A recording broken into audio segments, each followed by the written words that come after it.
6ஆம் தினம். இப்போது அன்னக்குட்டியை நேசித்த நபர்கள் என்ன கூறுகிறார்கள் என்பதை பார்ப்போம். அன்னம்மா, அதாவது அன்னக்குட்டியின் அத்தை கூறுகிறார்கள், அவளிடம் ஒருபோதும் தண்டனை கொடுக்க வேண்டிய அவசியம் இல்லை, எப்போதும் கீழ்ப்படைந்தவளாக இருந்தாள்.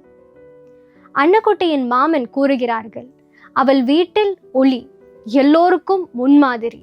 சகோதரர்கள் கூறுகிறார்கள், எப்பொழுதும் சிரித்த முகம், மகிழ்ச்சி நிறைந்தவள்.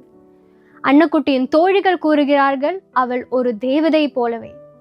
அன்பு நண்பர்களே, இவையெல்லாம் நம்மை பற்றியும் கூற வேண்டும் என்றால் நாமும் அன்னக்குட்டியை போல வாழ வேண்டும்.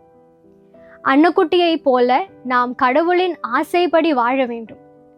அவள் வாழ்ந்த வாழ்க்கை நம் குழந்தை பருவத்திலிருந்து ஒரு அருமையான வழிகாட்டி ஆகுகிறது.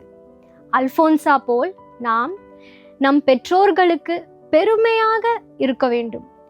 நம் நண்பர்களுக்கு ஒரு தேவதையாக இருக்க வேண்டும்.